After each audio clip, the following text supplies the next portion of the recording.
সকালবেলা এই যে ছাদ বাগানে চলে এলাম একটু গাছপালা দেখতে। যাই একটুখানি দেখে আসি, ঘোরাটা হয়ে যায় গাছপালা দেখে নিয়ে।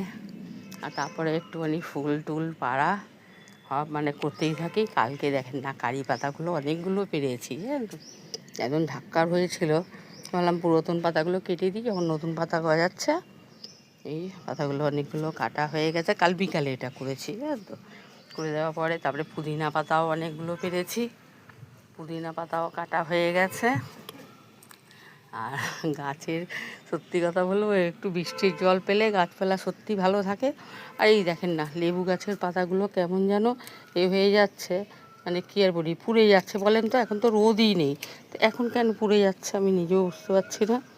এই যে দেখেন সব পুড়ে যাচ্ছে, পুড়ে যাচ্ছে। মানে তো ফুল এই গাছটা তো আসেনি, গাছটা মানে কি বলবো, প্রথম বছরে লেবু গেল বছরে ছোটো ছিল, সেখান থেকে কিচ্ছু হয়নি, কিন্তু পাতাগুলো সব ধরে ধরে কাটতে হবে।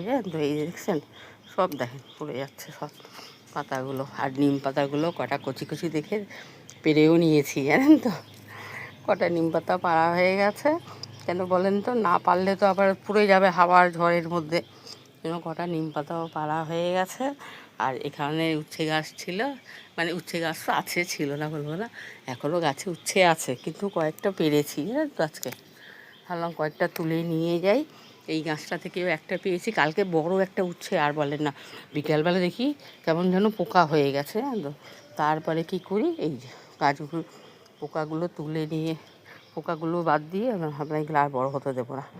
কেমন হবে দেখেন, এইটা একটু হালকা হলুদ হয়েছে, কিন্তু বুঝতে পারছি না, কেমন না কাটলে বুঝবো না। আর এইটা দেখেন, এই যে এই কটা উচ্ছে পেলাম, একটা বরবটি দিলাম, আর ঢেঁড়স তো আছেই।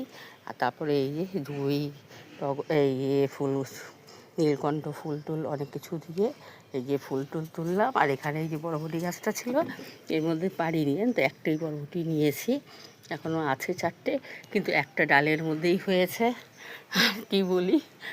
আর এগুলো নিয়ে একটু পেরে নিলাম। তারপরে এগুলো ঢ্যাঁড়সগুলো আর বলেন না, ঢ্যাঁড়স রোজই 4টে 3টে 5টা কোনো ব্যাপার না, রোজই হয় ঢ্যাঁড়স। যখন অনেকগুলো ব্যবহার করা একবার হয়েও গেছে, এখন আজ থেকে আবার কয়েকটা জমা হবে। এই যে তুলে নিয়ে গেলাম ঢ্যাঁড়সগুলো, এগুলো সব থাকবে। আর দিন এটা আমার মনে হচ্ছে 3 থেকে 4 দিন গেলেই আমার অনেকগুলো ঢ্যাঁড়স হয়ে যাবে। পুঁই শাকের পাতাগুলো দেখেন না কেমন যেন, পাতাগুলো কেমন শুকরে কেমন যেন হয়ে যাচ্ছে, জানেন তো। ভাবলাম নিচের পাতাগুলো কেটে দিই, যদি গাছটা অপর দিকে ভালো হয়। তো কেন পুঁই শাক অনেক গাছ তো গোজামিল হয়ে